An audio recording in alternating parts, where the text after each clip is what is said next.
जय हिंद दोस्तों। High school math के वन शॉट वीडियो में आपका स्वागत है। हम लोग फ्रेंड्स 4 चैप्टर का वन शॉट वीडियो देख चुके हैं। आज हम लोग चैप्टर नंबर 5 समांतर श्रेणी के वन शॉट वीडियो देखेंगे। इस वीडियो में सारे क्वेश्चन कवर होंगे जो आपके एग्जाम में आते हैं। आपने 4 चैप्टर के सारे वीडियो देख लिए हैं, उसमें वो सारे क्वेश्चन को डिस्कस किया गया है जो एग्जाम में बार बार आते हैं। ठीक है फ्रेंड्स, तो आप पेन कॉपी लेके बैठिएगा।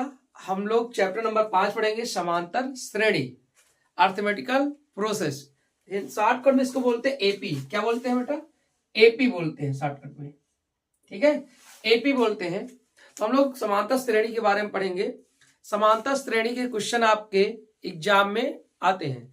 ज्यादातर क्वेश्चन जो मिलेंगे आपको बहुविकल्प में मिलेगा, या फिर 6 नंबर या 4 नंबर वाले क्वेश्चन मिलते हैं। ठीक है, समांतर श्रेणी के पहले हम कुछ सूत्रों के बारे में जान लेते हैं। ध्यान समझिएगा। अगर मैं बात करूं कि कोई समांतर श्रेणी मानी जाए, हम लोग लिखे तो बेटा समांतर श्रेणी में जो पद होते हैं, मतलब कि एक ऐसी श्रेणी होगी जिसके प्रत्येक लगातार 2 पदों में अंतर समान होगा। जैसे मैं मान लो एक समांतर श्रेणी लिखूं, पहला पद ए लिख दूं, अगला पद लिख दूं ए में डी जोड़ दूं, अगला पद लिखूं तो ए प्लस 2d होगा, अगला पद लिखूं तो a प्लस 3d होगा, अगला लिखूं तो a प्लस 4d होगा। ऐसे लिखते जाएंगे बेटा n पदों तक। ठीक है, अब ध्यान सुनो, ये जो लिखा है पहला पद, अगर मैं t1 यानी पहला, t1 मतलब क्या होता है? पहला पद। क्या होता है? पहला पद। और पहला पद के लिए क्या है? a है। t2 मतलब क्या होता है बेटा? दूसरा पद। दूसरा पद मतलब क्या है? a प्लस डी है। T3 बराबर क्या है? तीसरा पद। तीसरा पद क्या है? a plus 2d। मेरी बात ध्यान सुनना, मैंने पहला पद कहा तो आपने a लिखा, दूसरा पद कहा 2 पद मतलब 1d जुड़ा, 3 पद 2d जुड़ा, यानी जितने पद कहूंगा उनमें से एक कम डी जुड़ेगा। कितना जुड़ेगा? एक कम डी जुड़ेगा। अगर मैं कह दूं इसी तरह T4 क्या होगा? चौथा पद होगा, और चौथा पद लिखेंगे तो ए में कितना जोड़ेंगे? 4 कहा, लेकिन 3d जुड़ेगा। ऐसे बढ़ाता जाऊंगा, मैं कह दूं टी एन, एनवा पद, जितना पद कहा उनमें से एक कम डी हो रहा है तो एन कह रहा हूं, तो बेटा ये बन जाएगा एनवा पद। क्या बन जाएगा? एनवा पद। एनवा पद मतलब ए में जुड़ेगा कितना? एन नहीं जुड़ेगा, एन में से माइनस एक कम डी जुड़ेगा। भाई पहला पद के लिए 1 था तो 0d जुड़ा, दूसरे पद के लिए 2 था तो 1d जुड़ा, तीसरा पद था तो 2d जुड़ा, चौथा पद था 3d जुड़ा, एन पद होगा तो एक कम होके पद जुड़ेगा, एनवा पद। अब ऐसे क्वेश्चन याद रखना। अब आगे से एक समांतर श्रेणी मानने के बाद अगर आपसे कोई भी कहे कि बताओ 9वां पद क्या होगा, तो बेटा 9वां पद हम सबको पता है ए है, और 9 पद कहा है तो इसका मतलब 8d जुड़ेगा। कितने डी जुड़ेगा? 8d। 15वां पद क्या होगा? a plus 14d। 20वां पद क्या होगा? a plus 19d। यानी जो पद कहेगा उससे एक कम डी जोड़ को जोड़ना है। अब यहां सूत्र याद रखना है। सूत्र क्या रखना है बेटा? अगर टी एन मतलब क्या होता है? एनवा पद है। टी एन मतलब क्या होता है? एनवा पद। अब एनवा पद का सूत्र देखो क्या है, लिखा हो ना बेटा, A plus N minus 1 into D.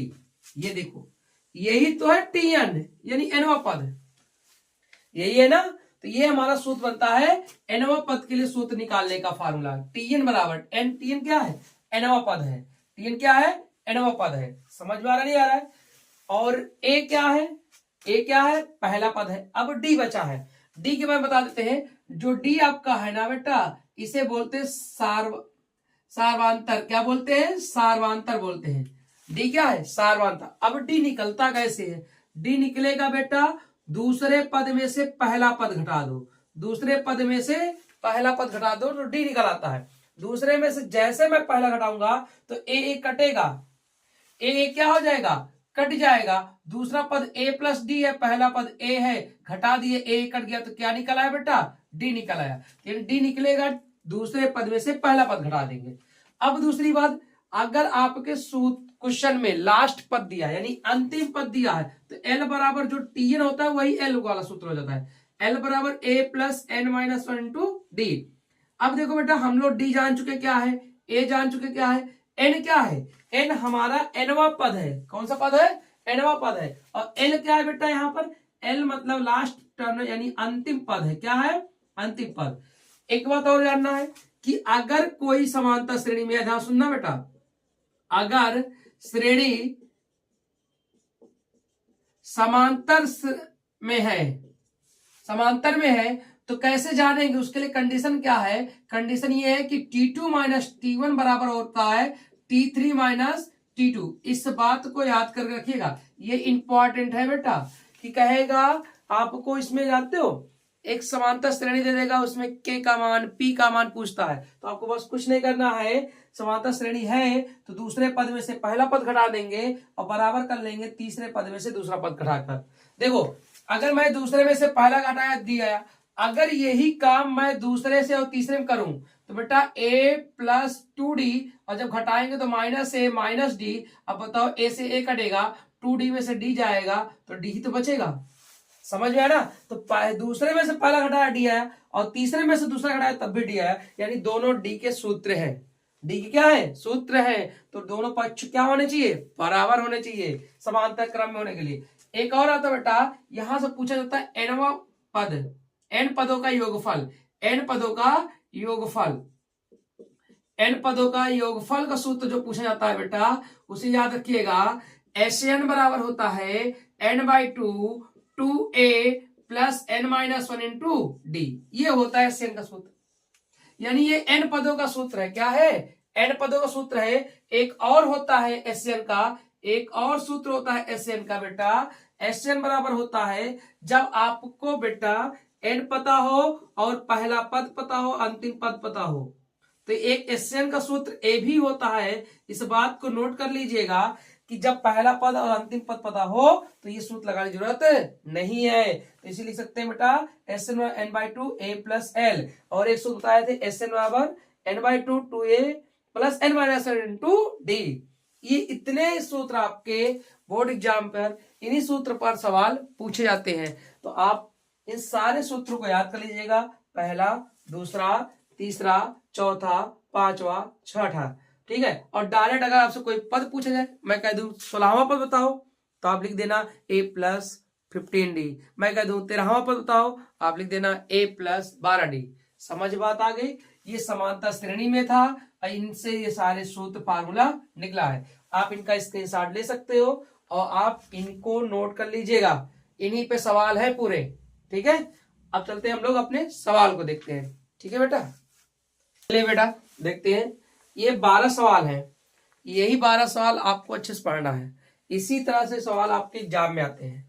ये जो ऊपर के 4 सवाल हैं, ये आपके बहुविकल्पित प्रश्न में पूछे जाते हैं। अब देखो, जैसे पहला सवाल है 10 7 4 का 30वां पद पूछा है। क्या पूछा है? 30वां पद। अब ऑब्जेक्टिव प्रश्न में आज भाई 30वां प्रश्न पूछा है, कल कोई और सीरीज देकर 12वां पद पूछ सकता है। यानी जो लॉजिक है, जो कॉन्सेप्ट है, एक है। अंक बदलेगा, सवाल बदलेगी, कॉन्सेप्ट नहीं बदल सकता। यहाँ 7 मतलब 10 7 4 है, वो कहते 5 7 9 11 13 का 12वां पद बताओ, तो तरीका तो एक ही रहेगा ना। अभी मैंने आपको बताया था कि अगर कोई पद निकालना है तो बेटा इस सीरीज में क्या क्या दिया है। पहले सवाल में अगर देखो तो a बराबर दे रखा है। क्या दे रखा है? a बराबर क्या दे रखा है बेटा? 10। ठीक है? और d बराबर कैसे निकालेंगे बेटा? दूसरे में से पहला घटाएंगे। ये दूसरे में से हमेशा रखना पहला वाला घटाएंगे। तो 7 में से -10 करेंगे तो कितना आ जाएगा? -3 आ जाएगा। यानी a का मान 10 है, d का मान -10 है। पूछा 30वां पद। हमने बताया वीडियो शुरू में कि 30वां पद मतलब जितना पद पूछेगा उससे एक डी कम कर देंगे। 30वां पद मतलब a प्लस, बोलो, a प्लस 29d। क्या होगा? 30वां पद अगर पूछा है हमसे तो बेटा क्या होगा? a प्लस 29d होगा। और a का मान कितना है? 10 है। a का मान कितना है? 10 है। और प्लस 29 से d का मान कितना है? -3 है। और बेटा अब लिखेंगे 10, 29 तिया कितना होता है बेटा? 3 9 27, 3 दूनी 6, 2 8। 29 तिया कितना होता है? 87। और प्लस माइनस बड़ा क्या होगा? माइनस। प्लस माइनस बड़ा माइनस। बताओ बेटा दोनों घटाएंगे तो -77 नहीं बचेगा आपका?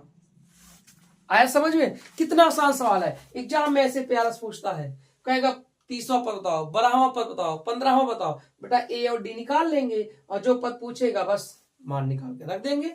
ठीक है, दूसरा सवाल देखो ध्यान से, कह रहा 3 1 -1 -3 का सारवांतर बताओ। अब दूसरे सवाल में वो सारवांतर पूछा है, सारवांतर मतलब डी पूछा है, और डी मतलब होता है T2 माइनस T1, अर्थात दूसरे में से पहला घटा देंगे, यानी एक में से -3 करेंगे तो -2 आएगा, तो इसका आंसर क्या हो जाएगा -2। ऑप्शन में लिखा रहता है -1 -2 -3 4, तो क्या लिखा रहेगा -2। घटाने में गलती मत करना बेटा, दूसरे में से पहला घटता है, नहीं तो आप ये सोचो 3 में से घटा दे, नहीं बेटा एक में से 3 घटेगा। ठीक है, दूसरे में से पहला घटेगा। तीसरा सवाल देखिए ध्यान से, यदि समांतर श्रेणी का सारवांतर 4 है अर्थात डी 4 है और 10वां पद -8 है, तो प्रथम पद बताना है। प्रथम पद मतलब क्या होता है, ए बताना है। देखो डी का मान दे रखा है -4 और बेटा 10वां पद, अच्छा बताओ 10वां पद होता क्या है, 10वां पद मतलब क्या होता है a plus 9d, a plus 9d, और a प्लस 9d का मान 10वां पद कितना रखा है -8 दे रखा है, यही 10वां पद है। a का मान निकालना है 9, d का मान -4 है बेटा, बराबर -8। बताओ जल्दी से, 9 चौक 36 माइनस होगा, इधर -8 होगा, a बराबर क्या होगा -8 प्लस 36 होगा, यानी अर्थात a बराबर जो आएगा आपका बेटा, तो अब 36 में से आपका 8 जाएगा तो 28 बचेगा, यानी a का मान कितना आया 28 आ गया। सोचो सूत्र पर रखा मैंने, आपका आंसर तुरंत आ गया। ये छोटी छोटी सवाल आते हैं एग्जाम में। अब ध्यान सुनो अगला सवाल, अगला सवाल के लिए करने के लिए इसको रफ कर देते हैं बेटा। ठीक है, पेन कापी लेके बैठो, ठीक है, और नोट करते रहो, समझते रहो। ध्यान देखिए अगला सवाल कह रहा है 21 42 63 84 का कौन सा पद 210, बेटा कौन सा पद मतलब n पूछा है, तो हमें n निकालना है। चौथे सवाल में क्या क्या दिया उसको लिख लेते हैं। चौथे सवाल में a बराबर 21 है, d बराबर क्या होगा बेटा, दूसरे में से पहला घटाएंगे तो 21 आएगा। अब कह रहा कौन सा पद 210 होगा, अर्थात हमसे n पूछा है, और कौन सा पद मतलब लास्ट वाला या nवां पद, जो भी कहो, nवां पद शून्य होगा या लास्ट वाला पद शून्य होगा, जो कहना चाहे तो कह सकते हो। nवां क्या होगा 210। अब सूत्र हम लोग पढ़े हैं, tn बराबर a plus n minus 1 into D. tn का मान 210, a का मान 21 प्लस n का मान निकालना है, d का मान भी 21 है। बेटा अगर मैं 21 लेके कॉमन काट दूंगा तो 21 धम्मा 210 21 कट जाएगा, यहाँ 10 बचेगा, बराबर 1 प्लस n माइनस 1 बचेगा। बेटा बोलो, तो 1 से 1 कट जाएगा, यानी n बराबर क्या आया 10 आया, n बराबर 10 आया। क्या है बेटा, n बराबर 10 आया। ठीक है, तो ये सवाल हो गया इतना छोटा सा। सवाल नंबर 5 कह रहा है एपी के 4 पद लिखो, प्रथम पद यानी ए दे रखा है और उसका सारवांतर डी दे रखा है। बेटा 4 पद लिखना है एपी का, पहला पद ए होता है, ए बराबर दे रखा है कितना -1, और डी बराबर दे रखा है 1/2। 4 पद मतलब T1 क्या होता है, पहला ए होता है, और ए का मान तो पता ही है, ये -1 है। T2 मतलब a प्लस डी होता है बेटा, -1 में प्लस 1/2 करेंगे, यानी एक में से आधा जोड़ेंगे मतलब घटेगा तो -1/2 आएगा। T3 निकालना है, a प्लस 2d होता है बेटा, यानी -1 में +2 गुणे 1/2 करेंगे बेटा तो 0 आ जाएगा। क्या आ जाएगा, 0 आ जाएगा बेटा, आएगा नहीं आएगा, -1 +1 घट जाएगा। T4 निकालेंगे तो a प्लस 3d होता है बेटा, a का मान -1 है और d का मान कितना है 1/2, यानी 3/2 हो जाएगा, तो आपका जो निकल के आएगा 1/2 आएगा। क्या आएगा 1/2, यानी पहला पद आपका आ गया -1, दूसरा पद हो गया -1/2, फिर आपका क्या है बेटा 0 आ गया, फिर उसके बाद क्या आया 1/2 आया। उम्मीद करेंगे समझ में आ रहा होगा, कितना आसान सवाल है, सारे कॉन्सेप्ट पर है। सूत्र याद रखो, सवाल करने से पहले क्या क्या दिया है उन सबको लिख लिया करो। ठीक है, अब चलते हैं सवाल नंबर 6 पर। सवाल नंबर 6 कह रहा है एपी का चौथा पद शून्य है, यानी चौथा पद दिया है शून्य है, सिद्ध कीजिए समानता श्रेणी का 25वां पद 11वें पद का 3 गुना। ठीक है, सवाल नंबर 6 में दिया है डाटा में, क्या दिया है बेटा कि चौथा पद, कौन सा पद, चौथा पद क्या है, शून्य है, और चौथा पद मतलब a प्लस 3d बराबर क्या है, शून्य। तो बेटा आप बताओ a बराबर -3d नहीं आएगा, आ गया। अब हमें सिद्ध करना है कि श्रेणी का 25वां पद उसके 11वें पद का 3 गुना ही नहीं है। सिद्ध क्या करना है बेटा, सिद्ध ये करना है क्या करना है कि 25वां पद 11वां पद का 3 गुना है। तो बेटा आराम से सिद्ध कर सकते हैं। 25वां पद मतलब LHS लेते हैं, तो बेटा 25वां पद मतलब क्या होगा, तो लिखेंगे 25वां पद मतलब जो होता है बेटा a plus 24d, a plus 24d। तो बेटा a का मान कितना है 3d, माइनस में -3d और प्लस 24d बेटा घट जाएगा, जो निकल के आएगा आपका 21d आएगा, आएगा नहीं आएगा। ये हुआ LHS। अब RHS इसी तरह हल करेंगे बेटा, RHS हल करेंगे तो 11वां पद मतलब होता है a plus 10d, a plus 10d। a का मान -3 निकाले हैं और d का मान कितना, गुणे 3 करना है, गुणे क्या करना है 3, और बेटा a का मान -d और 10d और गुणे कितना करना है 3 करना है। बताओ 10 में से 3 नहीं जाएगा, 7 बचेगा, और 7d गुणे 3 करना है तो कितना आ जाएगा 21d। इसका मतलब LHS और RHS क्या है, बराबर है। तो जो उसने क्वेश्चन में कहा है वो हमारा क्या हो रहा है, प्रूफ हो रहा है। अगर वो गलत कहा होता तो LHS बराबर RHS आता ही ना, समझ में आ रहा। LHS मैंने देखा कि 21d आ रहा है और RHS भी क्या आ रहा है 21d। इसका मतलब जो सिद्ध करना था वो बात क्या है, वो कथन सत्य है। तो हैशटैग लगा देंगे, सिद्ध हो गया, या लिखेंगे हेंस प्रूव्ड।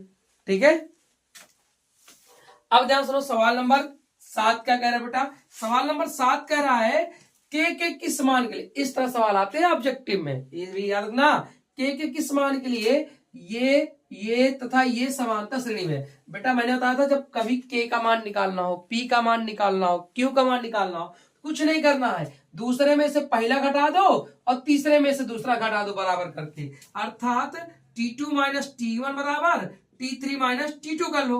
दूसरा पद क्या है 2k -1 और माइनस घटाना है तो ये माइनस दोनों हो जाएंगे, माइनस के माइनस ना हो जाएगा बेटा। T3 क्या है 2k प्लस 7 है और इसको जब माइनस करेंगे तो ये माइनस ये प्लस बन जाएगा, तो -2k और +1 बन जाएगा। ध्यान से देखिएगा, अगर 2k से 2k कट गया, नहीं कट गया, 2k में से k जाएगा तो k बचेगा बेटा, यहाँ 7 1 8 हो जाएगा और ये 9 1 10 माइनस में उधर जाके क्या हो जाएगा प्लस में हो जाएगा। तो k बराबर जो निकल आएगा बेटा वो 18 निकल के आएगा। क्या निकल के आएगा 18। अगर रख के देखो सीरीज बनेगी, ये 18 9 27 हो जाएगा, 27 हो जाएगा। 18 2 36 में से एक जाएगा, कितना हो जाएगा देखो, अगर मैं रखना चाहूं तो पहले 18 और प्लस 9 करेंगे तो 27 आ जाएगा बेटा। अगला 18 36 करेंगे -1 करेंगे तो 35 आ जाएगा बेटा। फिर 18 36 7 कितना होता है 43। अब देखो 27 से 35 हुआ है, इसका मतलब 8 जुड़ा है, फिर 35 से 43 हुआ है, इसका मतलब 8 जुड़ा है, तो ये समांतर श्रेणी में है कि नहीं है। तो आप इसको रख के देखो क्या सब में बराबर जुड़ के आ रहा नहीं आ रहा है, घट के आएगा। तो सिंपल सा के निकालना होगा, पी निकालना होगा, क्यू निकालना होगा। एग्जाम में क्वेश्चन दे तो दूसरे में से पहला घटा देना और तीसरे में से दूसरा घटा देना और बीच लगा देना बराबर और हल कर लेना, आपका के का मान आ जाएगा। ठीक है, अब आगे सवाल देते हैं, सवाल नंबर 8 स्टार्ट करें बेटा। एपी के प्रथम 51 पदों का योगफल चाहिए, कितने पदों का 51। 8 नंबर सवाल में n बराबर दे रखा है 51 पद, कितने पद का 51, और SN निकालना है।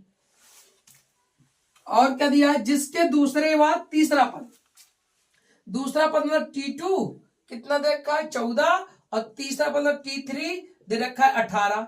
बेटा T2 मतलब क्या होता है a प्लस डी बराबर 14 दे रखा है, समीकरण 1, और T3 मतलब a प्लस 2d बराबर 18 दे रखा है, समीकरण 2। अगर मैं दोनों घटा दूं बेटा तो ये माइनस ये कट जाएगा और d में से 2d घटेगा तो -d आएगा, 14 में से 18 घटेगा तो बेटा -4 आएगा और d का मान कितना आया 4 आया।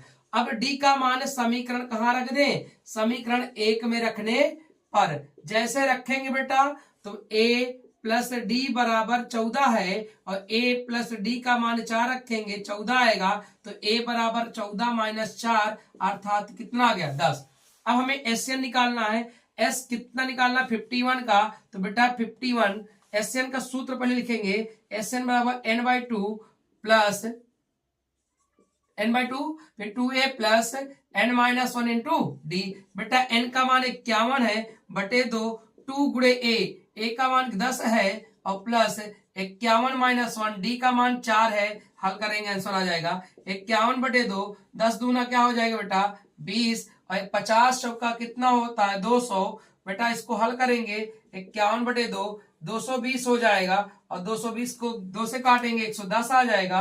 51 51 51, फिर 51 51 51, 5 56, यानी 5610 आपका क्या हो जाएगा आंसर हो जाएगा। क्या हो जाएगा आंसर हो जाएगा। ठीक है बेटा, आप समझ में आया नहीं आया? सवाल को ऐसे कर सकते हैं एकदम आसानी के साथ। चलते हैं, ये सवाल नंबर जो 8 है ये आपके 4 नंबर में आते हैं सवाल। ये भी 4 नंबर का सवाल है, और आपका जो ये भी है क्या बोलते हैं, सवाल नंबर 9 भी 4 नंबर का है, सवाल नंबर 10 भी 4 नंबर का है, सवाल नंबर 11 जो है ये भी 4 नंबर का है, लेकिन सवाल नंबर 12 जो है ये 6 नंबर या 4 नंबर दोनों में आते हैं। तो सवाल इंपॉर्टेंट है नीचे के, ध्यान से समझिएगा इस बात को। ठीक है, सवाल नंबर 8 हो गया, सवाल नंबर 9 देखते हैं बेटा। सवाल नंबर 9 क्या कह रहा है? कह रहा है कि 0 और 100 के बीच सभी संख्याओं का योगफल बताओ।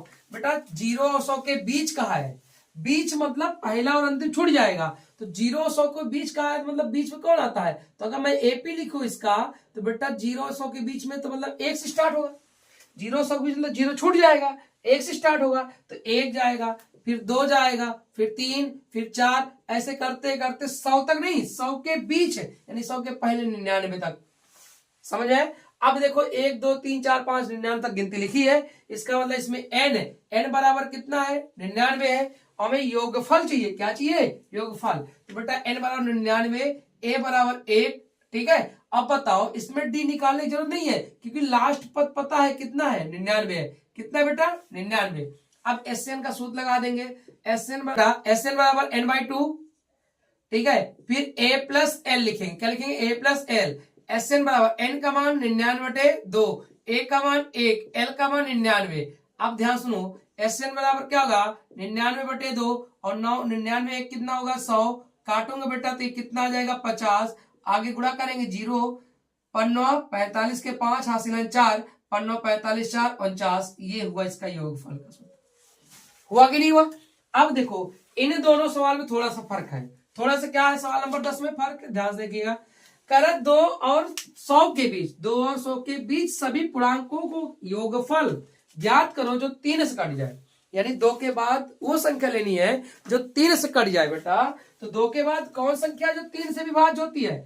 आज एग्जाम में मैंने लिखा हो 3 से विभाज्य, एग्जाम में आ सकता है 4 से विभाज्य, एग्जाम में आ सकता है 5 से विभाज्य, मतलब 5 का पहाड़ा शुरू वाला नंबर, 3 का पहाड़ा शुरू वाला नंबर, तो 3 के शुरू में कौन आता है? 3 के शुरू में 3 ही तो आता है, फिर उसका क्या आता है? और ध्यान रखना विषम लेना है, 3 दूनी 6 नहीं लेना है, 6 तो सम हो जाएगा, 3 त्रिका 9 लेना है। क्या लेना है? 9।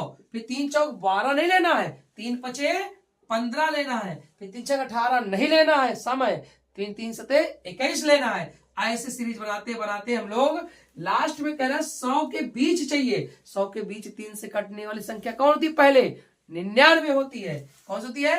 99 बेटा। अब यहां पर ध्यान समझिएगा, यहां पर हमें ए पता है, ए बराबर 3 है, डी पता है बेटा, डी बराबर कितना है? ध्यान सुनना, डी बराबर जो है देखो 9, दूसरे में से पहला घटाएंगे कितना आएगा 6, और बेटा एल पता है 99, हमें एन नहीं पता है, पहले एन निकाल लेंगे, तो एल बराबर A plus N minus 1 into D. L का मान 99 है बेटा, और प्लस ए का मान बराबर ए का मान कितना है 3, और प्लस एन माइनस 1, डी का मान कितना है 6।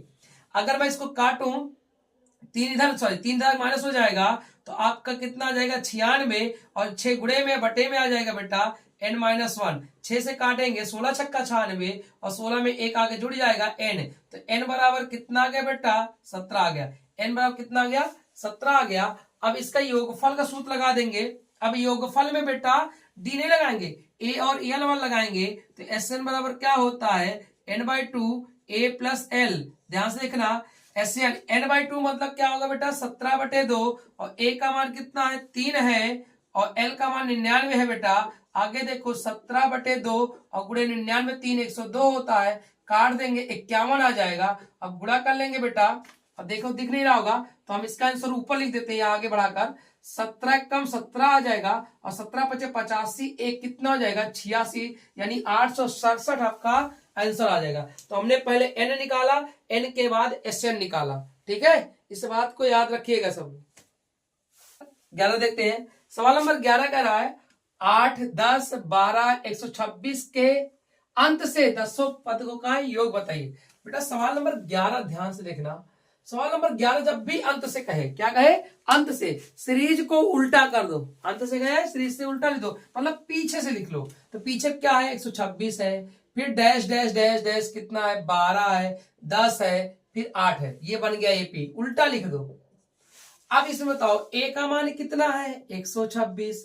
ठीक है, तो बेटा इसमें पूछा अंत से, तो अंत से जो बेटा अंत से पूछा, शुरू हो गया, यानी n बराबर 10 हो गया। अगर मैं d बराबर निकालूं तो इनमें से कहीं पर 2 पद उठा लो। तो बेटा याद रखना आगे वाले से पीछे वाले घटाना है। तो 10 में से 12 घटेगा तो कितना आएगा, -2। अब लगा देंगे SN बराबर n/2 2a plus n-1 into d. बेटा n का मान 10/2 और 2a का मान 126 और प्लस n का मान 10 - 1 d का मान -2। बेटा हल करेंगे, इसको काटेंगे तो 5 आ जाएगा। 126 दूना कितना होता है, 2 छंग 12, 2 दूनी 4, 1 5 और 2 1 कम 2, 252 होता है। ठीक है, और यहाँ 9 बचेगा, 9 दूनी 18 माइनस में होगा बेटा। ठीक है, अब 5 एक 252 में से 18 घटाना है। तो बेटा 12 में से 8 गए 4 बचेगा और 5 यहाँ नहीं 4 बचेगा, 4 में से 1 गए 3 बचेगा और फिर 2 आएगा। अब इसको गुणा करेंगे, 5 चौक 20, हासी लाइन 2, पंक्ति 15 2 17, हासी लाइन आपका 1, 5 10 10 1 11, 5 चौक 20, हासी लाइन 2, पंक्ति 15 2 17, 1 5 10 1 11, 1170 हमारा क्या हो जाएगा, आंसर हो जाएगा। अब ध्यान सुनो, सवाल नंबर 12 देखते हैं। सवाल नंबर 12 देखते हैं, बहुत आसान है। कह रहे 207 को 3 ऐसे भागों में विभक्त कीजिए कि ये एपी में हो तथा तो 2 छोटे भागों गुणनफल 4623 हो। तो लिखेंगे माना 3 भाग है जो एपी में है। किसमें है, एपी में। अब 3 भाग कौन कौन से हैं बेटा, हम मान लेंगे a - d, a और a + d। बेटा ध्यान सुनना, ये भी d है, आप जब भी मानो 3 श्रेणी ऐसे मान सकते हो, कोई दिक्कत नहीं। ठीक है, अब इनका योगफल 207 को ही तो तोड़ा गया है। तो पहला प्रश्नानुसार, ठीक है, शर्त पहली ये कह रहा है कि दोनों का योगफल a - d प्लस a और फिर प्लस a प्लस d बराबर 207। बेटा d से d कट जाएगा, 3a बराबर 207, a बराबर आ जाएगा 3 छंग 18 और 3 9 27 69। आगे नहीं, अगर 3 से काट देंगे, 3 छंग 18 3 9 27। अब कह रहा है कि 2 छोटे तो यही हमारे, इनका गुणनफल, शर्त सेकंड में क्या कह रहा है, गुणनफल, यानी a - d और a का गुणनफल जो है वो कितना है, 4623 है। तो बेटा a का मान 69 माइनस d और a का मान फिर 69, इधर 4623। अगर मैं काटना चाहूं 23 से, 23 दिया 69, 23 दूना 46 है ना, फिर 23 से कम 3 201 आ जाएगा।